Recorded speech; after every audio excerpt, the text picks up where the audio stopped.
Great. Well, welcome everyone to XPC Talks. And today we'll hear from Rishad.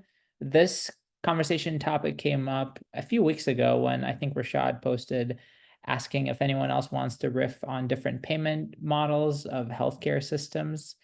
And here we are. And so, Rishad, maybe let's start out with you giving us a bit about background of yourself, since you have so many facets to your professional persona.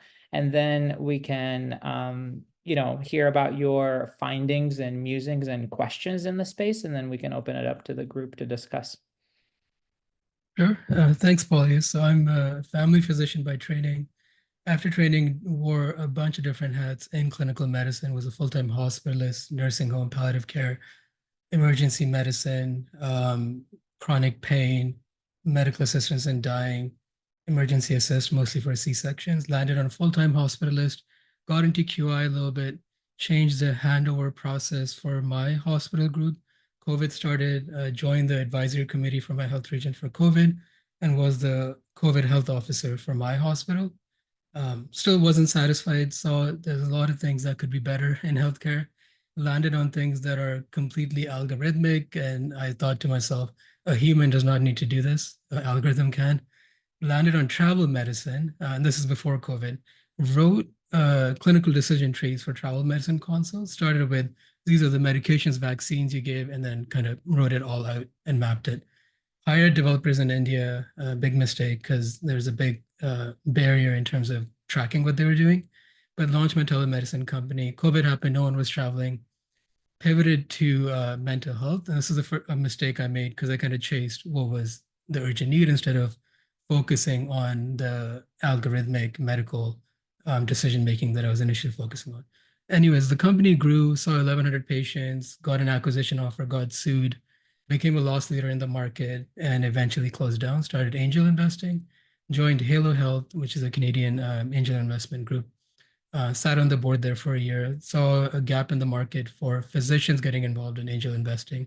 So launched HTI, which is an educational platform, quickly grew to 500 physicians in like 3 weeks. So I think the identification of the market gap was evident there. Did two investments last year and things are going well. Now launching a small fund possibly. And just curious about how to improve healthcare. And the one thing I keep kind of getting stuck on is it's all about following the money and the payment models. So I thought I'd do a deeper dive into okay, how is are the payment models in different countries designed? And that's kind of what sparked this topic. I'll share my screen.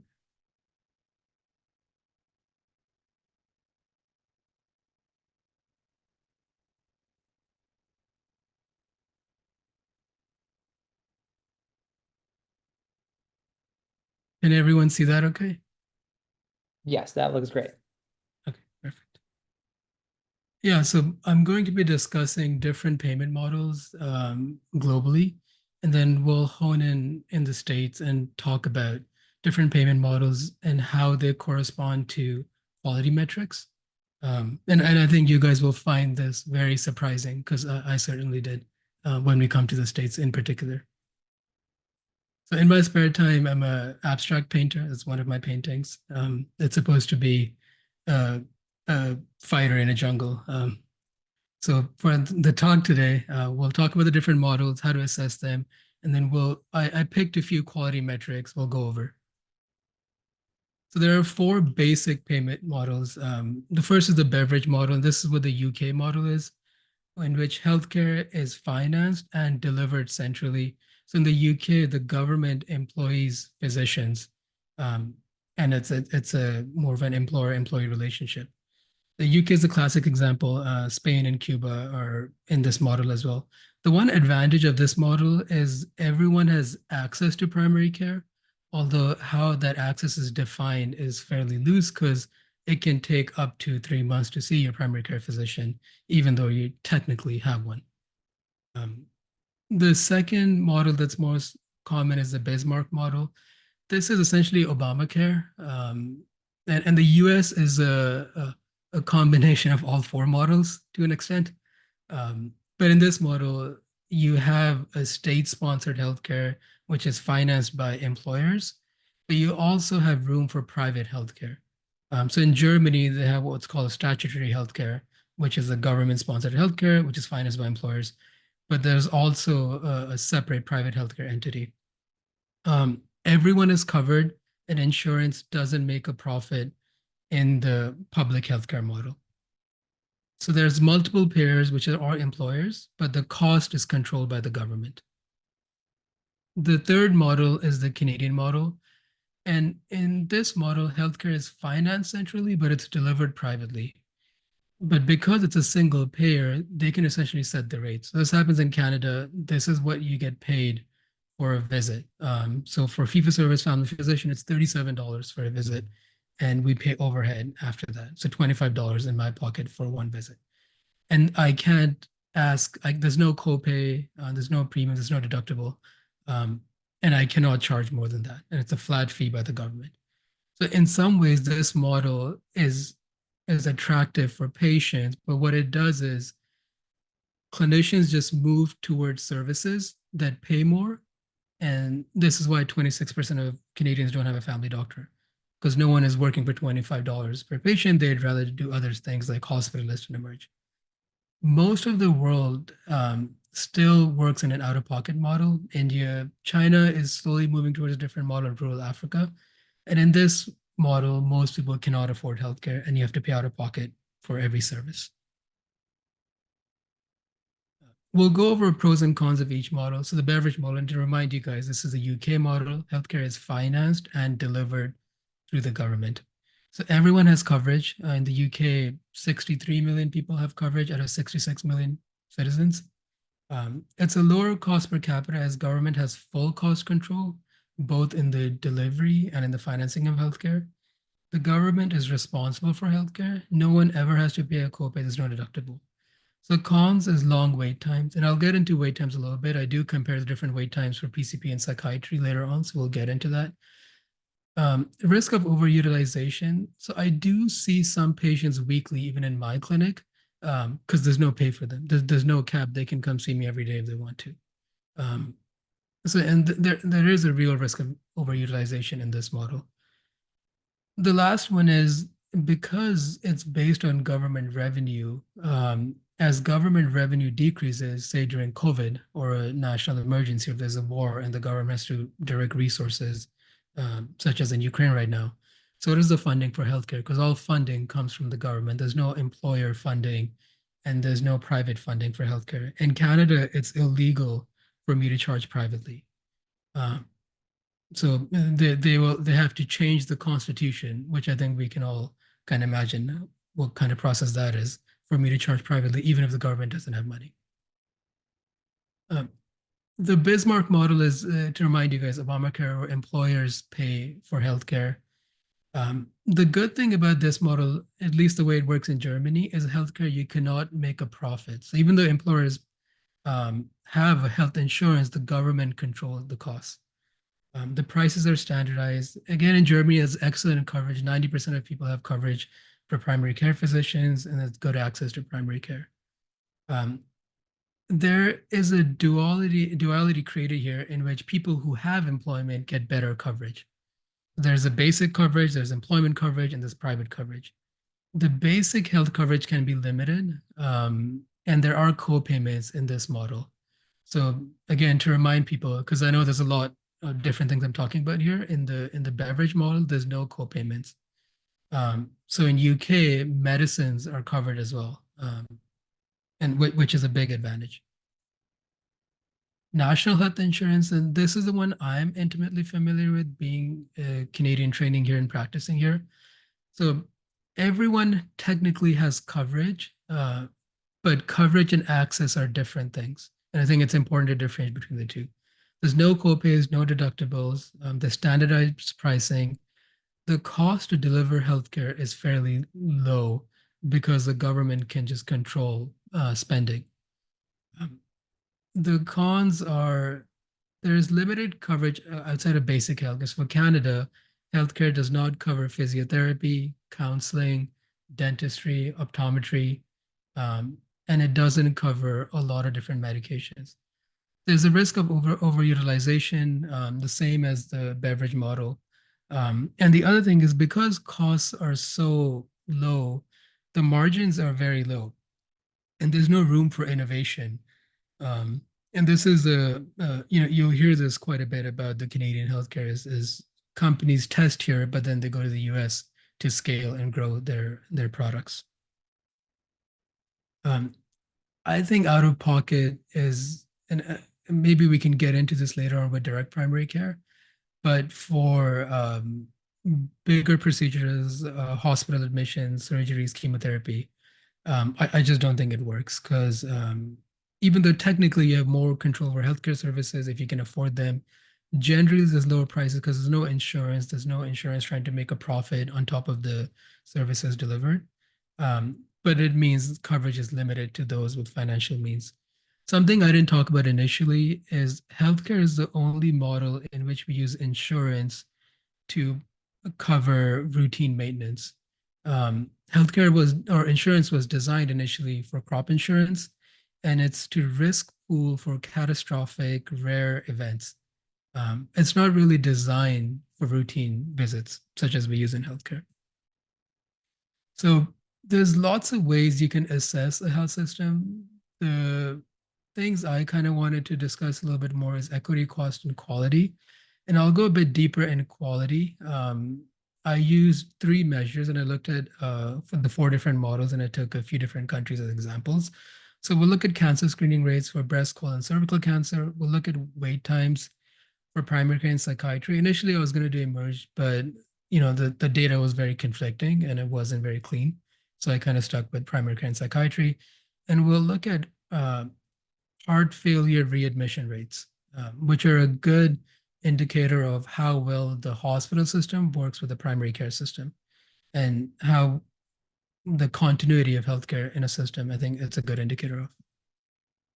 So these are four countries that are compared. So US, Canada, Germany, UK. And again, to remind you guys, US is a mix of all four models. Canada is the national health insurance. Germany is the Bismarck or Obamacare or employer-sponsored model, and UK is the beverage model, in which healthcare delivery and financing is controlled. So this was surprising to me because we keep hearing terrible things about the American healthcare. And interestingly, it has the highest rates of cancer screening. Now, I don't think any of this is good. It's all around 60%. Germany is an outlier where colon cancer screening, so green is colon cancer, I'm colorblind, but this is beige to me, is cervical cancer, and then pink is breast cancer. And it's 80, 60, these are percents, and these are the countries. The colon cancer rate in Germany screening is completely abysmal. And that's because of the way screening is carried out. That's mostly based on the process. From what I could gather, is patients get a letter and then they have to contact clinics to book their own colon cancer screening. So there's a lot of barriers there for patients and inefficiencies, and it's just not a user-friendly process. But I was very surprised of the rate of colon cancer screening in Germany. In Canada, it's a similar model where the province mails out a letter and then the patients have to come to me and then I have to request a kit to be mailed to their house. For some reason, they don't just give the kits to me to hand out to patients. So there's a lot of barriers and steps before patients can get screened. But these are our average. As you can see, I'm not sure if the model of healthcare payment makes a massive difference. It's more based on the processes. So this is wait times for primary care physicians and psychiatry, and this is in weeks. So Germany, interestingly, has the lowest wait times for primary care, an average of 4 days. And if you have private care in Germany, it's 3 days. There's a lot of variance in UK in terms of geography and in the States as well. In Canada, is not as much variance. It's about 4 to 6 weeks for people who have a primary care physician. And again, to remind you guys, both US and Canada, about 25% of the population do not have a primary care physician, which is a staggering amount. Germany, 90% coverage of primary care physicians, UK, 95% coverage. The psychiatry wait times for the US around 6 weeks or so, 40 days, depending on where you are. Um, Locally, where I am, I cannot refer to psychiatry. They're not accepting patients for at least 2 years. But on average, it's 26 weeks. Now, people will have to travel to get this coverage. And then UK and Germany are about the same, around 20 to 18 weeks for access to psychiatry. 30-day readmission rates for heart failure, it's all 20%, which was surprising to me. Initially, I thought that having a national health insurance system or insurance being covered would change this. Um, but it seems to be all 20%. So I'm now wondering, and this is the median, not the mean, if it's not about healthcare funding, but different processes in place that are accounting um, for a lack of variance in these rates. This I thought was super interesting. There's a link to this study. It's by the International Health Economics Association, and they looked at 136 disease states and calculated mortality indices. So the numbers you're seeing, the decimal points are the numerator is number of people who died because of these conditions. The denominator is the number of people who are diagnosed with that condition per year. This is from 2014, so it's a little bit old. They looked at healthcare spending, which is on the extreme right column, and they assigned a value score by controlling for age, obesity, smoking, physical activity, race, and education. And what was surprising is Florida and Arizona are the third and fourth most valuable state for healthcare. And I think it's partly because they're controlling for a lot of different things, which would account for the variance. And Vermont was very low. And this was largely because of the opioid use, but also because of lung cancer, which was surprising to me. Um, so that's what I prepared. Paulius, do you want me to stop sharing or do you want me to keep this up for a bit? I think you can actually stop sharing. That's plenty, unless someone had a question about anything in particular on there. Um, okay, so I'll just look in the chat, see what's been cooking. Um, okay, the one question that I had actually when you were talking about that, there's no profit in the Bismarck model, I believe, where insurance cannot take a profit. I was curious if you know whether like executive salaries are disproportionately high as a way to make up for that, how we have it here in the States. I don't know off the top of my head. I would think so. Um, so in Canada, even though the executive salaries, which is not the Bismarck model, but there's no profit in healthcare, aren't high, there's a lot of benefits and a lot of paid vacations and fundraisers at fancy hotels. So the money is being spent, just not on profits. Yeah.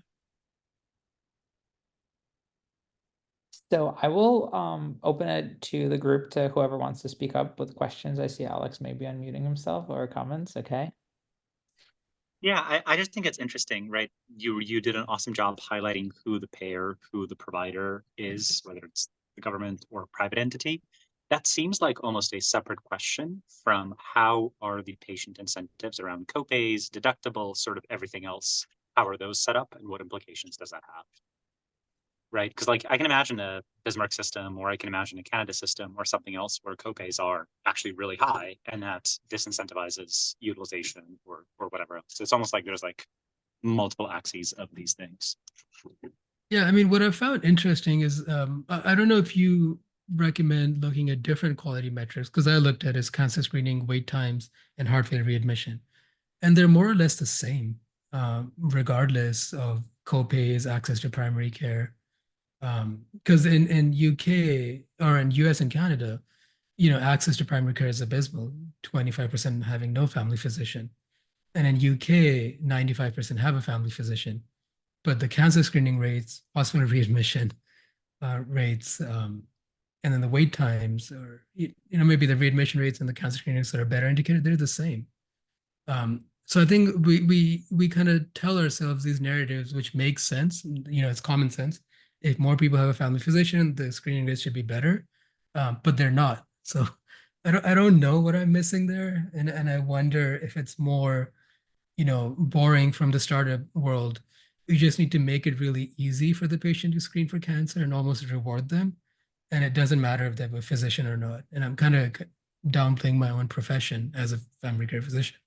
But the data, it seems to show that it doesn't matter if you have a family care physician for cancer screening rates and for hospital readmission rates. That's a really bold statement, and I feel like I I'm mean, just saying the facts, Paul. yeah, I was gonna say you're Yeah. drawing from data, right? And Yeah. we're totally like, I think, yeah, anyway, I feel like it would be shocking to a lot of our educators to be hearing this. Ken, Yeah, I'm glad there's data there because, Paul, I think it's stupid that doctors are doing any sort of screening stuff anyways, right? It's rote, it's formulaic, and it's all dependent on whenever the USPSTF feels like changing their mind. So like, why the hell are we doing it when we should be solving complex problems, doing, uh, kind of care navigation, both medically and healthcare system, instead of remembering like who's 45 with family history of what, right? Like I've always thought that this should be a government function, and not so much. It's interesting, the Germany thing, not so much in the way that Germany does it, where they just like mail you a letter or call a guard or whatever, but like I don't know, maybe an app or a little more persistence, right? Like Rishad, you were saying, just like the system, like how they do it, right? If they just had someone like bug you or like tax you if you don't get your colonoscopy, I think those would be, you know, different things the government could try. But yeah, I mean, I totally agree. There's no reason doctors should be doing this. Yeah, I think we need to partner with touch points that patients use a lot outside of healthcare. And I'll give two examples, which may be a bit shocking, which is Uber and Starbucks. People use those services way more than they use healthcare. There's privacy concerns and things like that. But I think from a government push, you know, we just need to reach patients more. And there are things and services and apps they use a lot. And I think we should be looking at integrating in those solutions. I don't know how to do that, but I agree. There's no reason I need to, tell the patient to get we do what's called a fit test or an FOBT here. Um, why do I need to do that? Like, it doesn't make sense to me. Apart from, someone needs to be blamed if patients don't do it, which seems to be the arbitrary reason why we are assigned that task.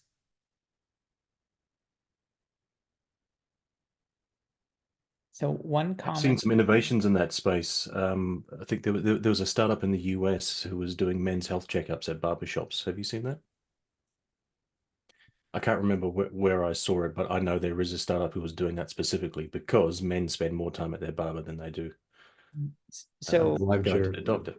Right. I've high chair, was it right? Live chair, right? Live chair. Live chair, yeah. So basically, What do you mean? there's data in like Black communities where there's historically racism and distrust of the healthcare system, um, and then there's a lot more loyalty and neighborhood cohesion at barbershops. And I specifically have seen research papers for hypertension screening only, but I don't know if there's research for other conditions. Yeah, and there's this other company that's focused on doing screenings in laundromats, basically like finding these populations that are already vulnerable and then kind of have this dead time where they're just waiting around and making it more productive for healthcare. I think they're called laundromat health or something like that. Yeah, Fabric health.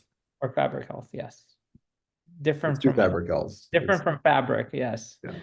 yes. But And how are they doing? Because that sounds to me like a brilliant idea. they're based out of Philly, and I'm pretty sure it's just like canvassing, like clipboards and, hey, do you want to fill out the screener type of thing? Like, can we get you registered for Medicaid if you don't? I'm kind of actually presuming a lot of these things, but that's what I would do. It's like, are you qualified to receive the services and get paid for them? And let's sign you up and then, yeah, get those things screened. What does everyone think about Florida being the third most in terms of healthcare value as defined by looking at spending and mortality indices? And they said they looked at 136 different diseases. And they highlighted 5 of them on the chart.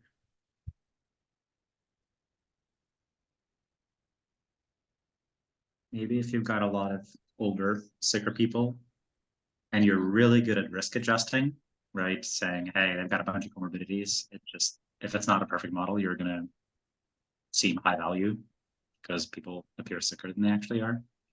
Or maybe Florida is just wonderful.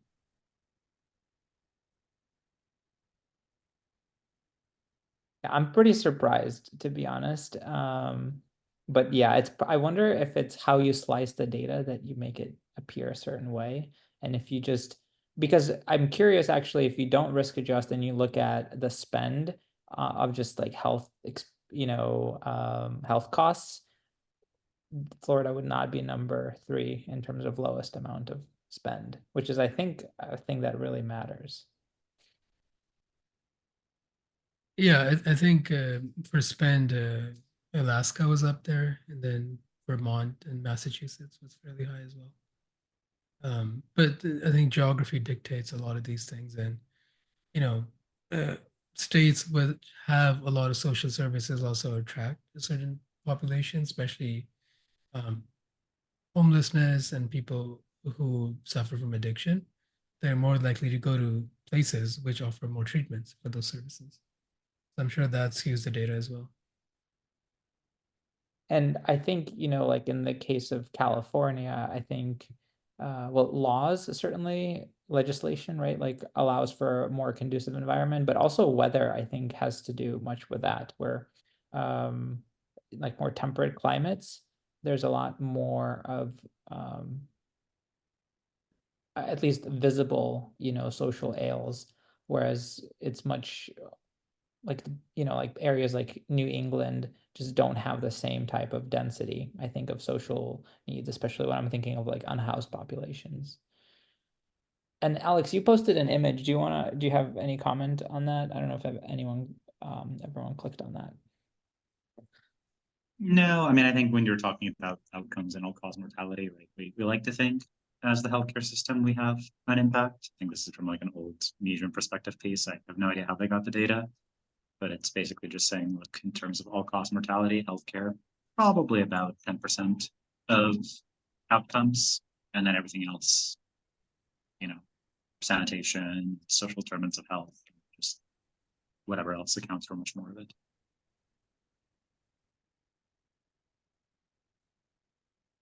Yeah, I see a big chunk there is behavioral, and I wonder what they mean by that. Is that just smoking and drinking, or is it more isolation patterns and more social behavioral norms? Because I do see a lot of startups working on healthcare communities, especially in the elderly now and in the opioid population. Um, and there does seem to be some data there and some traction, anecdotally at least, to suggest that communities and the fact the loneliness epidemic is contributing as well. Brain, I saw you post an article. Do you care to comment on that? It was just something I looked at some time ago, and I was trying to see if they'd updated it, but it's from 2022. Limited data sets there though. There's not a lot. A lot of the times you search through these reports and you find data that sort of suits your purpose. It's not a complete view. It's just this Commonwealth Fund report was comparing US against other countries, which were in Rishad's slides, Canada, UK. But I think one of the things that Rishad mentioned was about coverage and versus accessibility. That's very much a thing. So, New Zealand systems are cross probably between the Bismarck. That's a bit of a cross between various things, but it's a central system, centrally funded. Primary care does have co-payments, which I think helps decrease the overutilization. Prescriptions are free, all of those sorts of things. Wait times can be a problem in particularly in rural areas, but most urban centers, your wait times aren't more than 3 to 5 days. But we do have customers here who will have a 3-week wait list, some as high as 8 weeks, and that really comes down to provider or doctor availability. So there's shortages just like everywhere else in the world. I think it's hard comparing health systems.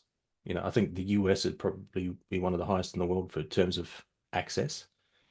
If you exclude other things like affordability. I've been spending quite a bit of time trying to figure out where are these little differences, where can you make an impact. But you sort of resign yourself to the fact that it's such a massive system and it's so complex that I don't think anything will ever be solved, but you can make improvements. Do you have any insights on the things that we talked about from your home country in New Zealand? Are like comments on wait times or any data on screenings, or even anecdotally what you've felt like, everything happens through the family doc there? Yeah, so here and also in Australia, everything centrally operates through your primary care is your gateway into everything else. So you don't go into your hospitals or specialists unless the GP says that you need to. So they are the gatekeeper to everything else, except if you're privately insured. If you're privately insured, the wait times are really short. If you're not privately insured, then it's based on critical need. So, for example, if you had varicose veins, you might wait 6 years because it's not going to kill you. But if you need emergency treatment, it's immediate.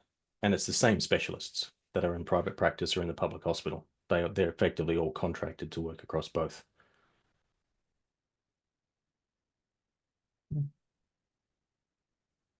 And in terms of copays, there are no copays, right? And Copays in primary care, there are, yeah.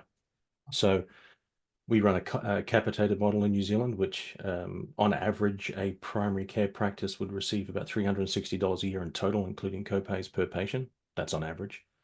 And an average size practice would be 3,000 patients. A large practice would be 10,000.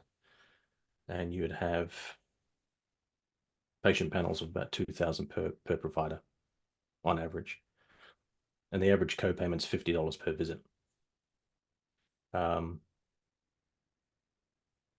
So affordability, if affordability is an issue, we have social systems here where it's heavily discounted. So 1950 on average, it's called a community services card holder. If you're low income, you get a subsidized rate, but it's all balanced out by the fact that all of our medications are free through a central organization called Pharmac. And Pharmac's like the single PBM for the country. It's government controlled and it negotiates with the drug manufacturers and sets the price.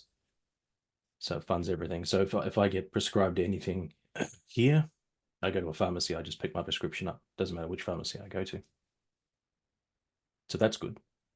Australia's not. Australia, they do have, it's heavily subsidized, but you don't know the price until you turn up. The primary care has only just started to charge a copayment. So that's only just started to happen. They've been allowed to, but they have a Medicare program, which is a single state insurer, probably similar to some of the other countries that were mentioned. Rishad, have you looked beyond the sort of UK, Europe to other countries as well? Not in depth, no. But the New Zealand model sounds very attractive as a Canadian physician, where the average payment is 220 Canadian dollars per year, and there's no copay. Right, yeah. It seems like you're getting paid, almost double if you were talking in US dollars. Yeah, But our business plays outside of the public space, so we receive no government subsidies, but we're charging on average $50 per visit, which is online digital visits, and people pay that effectively as a convenience fee because it's far more convenient than having to pay a co-payment plus go to see your doctor for, particularly for the low acuity stuff. yeah, so the government pays us $15 for a video visit, $10 for a phone call. So no one does it. We used to be able to charge Understand why. copays. I think so during COVID they released phone codes which paid $37, and obviously they had to pay out a lot more because a lot of people started doing phone calls, and because it paid the same as in person. And Right. then after that, they kind of said we're abusing the system. They said $10. So now no one does that. But we used to be able to charge copays, and then there was a charter that was pushed through 30 years ago, which said so the way healthcare funding works in Canada is the federal government transfers funding to the states or the provinces, and then the provinces decide, along with the medical associations, how much to pay for each, capitation, or how much to pay for services. So it's not decided federally; it's decided state by state or provincially. We used to be able to charge copays, but 30 years ago, what the federal government said is if you allow physicians to charge for what your provincial health plan covers, then we're going to withhold funding. The provinces initially said, okay, you're not going to do that. They essentially called their bluff, but the federal government was not bluffing. So they withheld a few hundred million in funding from a couple of provinces, and now they can't do that. What's interesting is the charter only applies to physicians. The nurse practitioners can open private clinics, and they do. And then they charge Wow. $500 per patient per year, because that's a more appropriate, reasonable charge. Whereas we're getting paid $220. Now, our system is covered by the government, so it's free, and healthcare being free is almost a Canadian identity. There's been two Supreme Court challenges in which private clinics were operating, and the province sued the clinic, and they both went to Supreme Court. One in British Columbia, one is Quebec.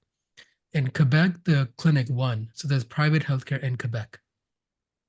In BC, the Supreme Court is very interesting. They said free healthcare is more important than access to healthcare. And I think those are the exact words they used. Because the BC clinic, they were doing they were doing day surgeries, but they were charging people, and people could pay to get a shoulder replacement or hip replacement. And it was $3,000 to $5,000, which is, it's not a small fee, but it's not like 100,000. So, but the Supreme Court ruled on it, said, yeah, healthcare has to be free, even if you don't have access to it. Which goes against the charter as it was written. But again, this is, we're getting into politics here, which I'm And you neither can't a fan contract. nor You can't contract out of the public system and practice privately. you can contract out, but you cannot charge more than what the public system pays you. Wow. But essentially, so it doesn't matter because I can contract out, but I can charge $37 for a visit. I cannot charge more than that. But this is, like you said, only applies to physicians, so that's how mid-levels are able to get around Yeah, it. and it doesn't apply to corporations. So you can charge a company to serve its patients. So there is a market for private insurance in Canada, but it's only for corporations. But individual about- physicians, we can't really do that.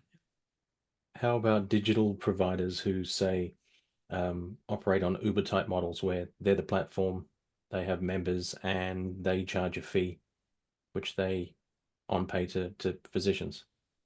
So Maple is what you're describing, which is successful in doing it to an extent.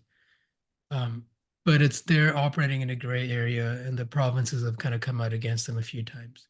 So what they've done, I think what they're doing slowly is they're just going to the corporate model where they offer their services to corporations. Now, the interesting part is you have a lot of professions in Canada with individual corporations. So I'm incorporated. Most physicians are incorporated in Canada, and this is not what the talk's about. It's more of a tax thing. But so are most realtors, most dentists. So technically, you could provide the service to their corporation. But the problem is the Canadian public is very against public healthcare. So there's a good opportunity that you will get sued. There's a pediatric clinic in which a pediatrician was providing home care for a fee, and you had to kind of sign into her home care for her to provide pediatric services. And she got sued and complained, and she lost her license, even though her patients were, vehemently defending her. There's a lot of Understanding your politics involved comment. here. Yeah. I'm understanding your comment about the lack of innovation. Yeah. There's almost zero incentive. I'm trying to kind of think of examples. There's a University of Waterloo's here, which has lots of unicorns from it, but not in healthcare. What most healthcare companies do is they'll test their products here, just offer it for free, and then they'll go to the States. Makes 99%. Yeah. There is innovation in pharma and biotech and med device, but not in healthcare delivery, not in digital health, and not really in AI workflow because the margins are so slim. But we are seeing a change where physicians are paying for an AI scribe in terms of innovation because we're just so burnt out with admin that we're okay with losing money and paying for a scribe, which I didn't think would happen, to be frank. And I didn't invest in startups who were doing this and, potentially lost unrealized money, which I would have made if I did. It's like you can have the I headache guess or you can buy to paracetamol. Exactly. play Yeah. devil's advocate, and I don't know that much about the NHS, but I feel like the stuff that comes out about the NHS, at least that reaches to the United States, is that the NHS is currently imploding. And part of the reason for the implosion is that a lot more is allowed to be done privately. So you have tremendous attrition out of the NHS into both just people leaving the country or people going into private practice that accepts insurance and pays better. And so I can see if you're a province, like, yes, you want access, but you also worry that if you allow private practice, then you'll just lose more and more physicians into private practice, and access for the remaining ones is going to get worse and worse and worse, or they'll burn out. I think part of the problem is this expectation that a physician rosters 2,000 patients. And given that medical knowledge, it doubles every 90 days, but our guidelines don't double every 90 days.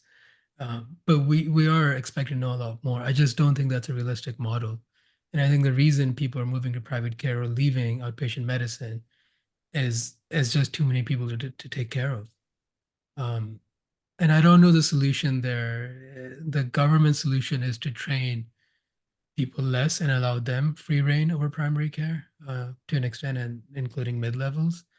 And I've worked with wonderful mid levels, but I haven't worked with a mid level which operates on the same cadence as a physician.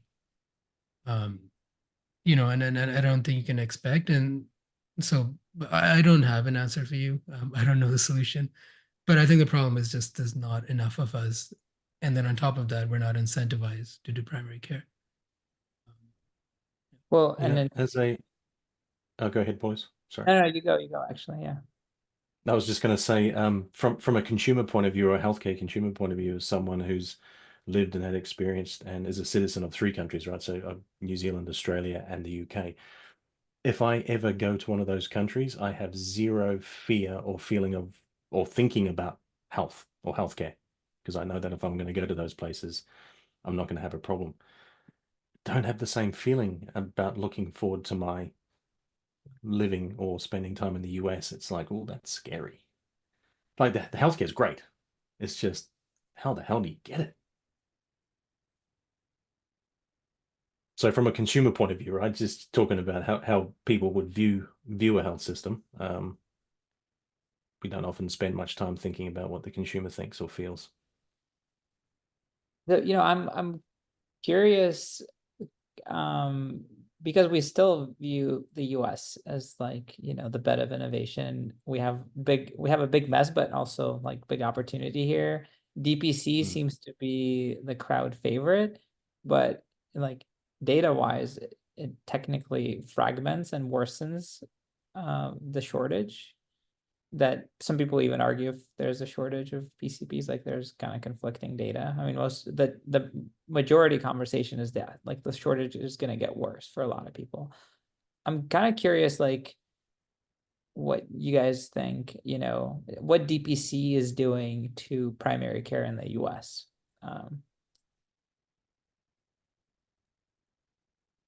From my I can point of view, speak when I for talked about that fear of going to the US, I would go straight to DPC because it's the only model that makes sense to me. Rather than pay for insurance, I'm a full convert and have drunk the Kool-Aid that Kenneth preaches around insurance being for catastrophes only. So Rishad. Yeah, I was going to speak from a physician perspective, but I think it's the only hope for primary care. There's going to be none of us left practicing longitudinal primary care if not for DPC. Just because I said, the payment models, the expectations, the number of patients we have to take care of in the government-funded model, it doesn't make sense. And so Canada has enough family physicians per capita, 1 for 1,000, but over half of us don't work in primary care. And I think a lot more of us would if we could do DPC here, which we cannot because it's illegal as it stands now. Alex, do you have any thoughts on,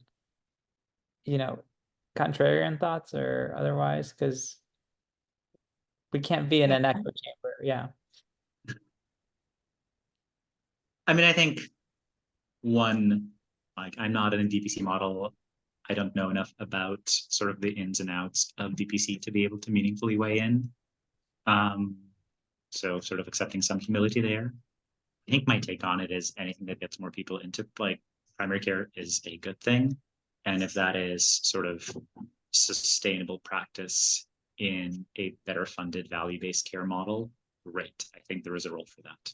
If it is sort of NPs and PAs and mid-levels taking care of like healthy 20, 30, 40-year-olds, offloading the more complex patients to somebody else, great. Like I think mid-levels can provide good primary care to many patients, certainly not everyone, and there's definitely a role for physicians, but like my PCP is an NP, I'm fine with it.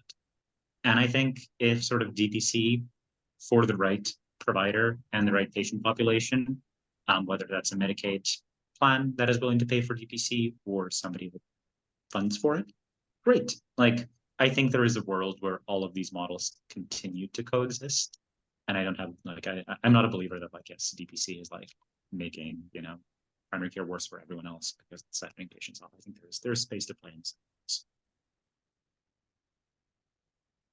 Kenneth, any final thoughts since this is your wheelhouse? I have absolutely no opinions on direct primary care whatsoever.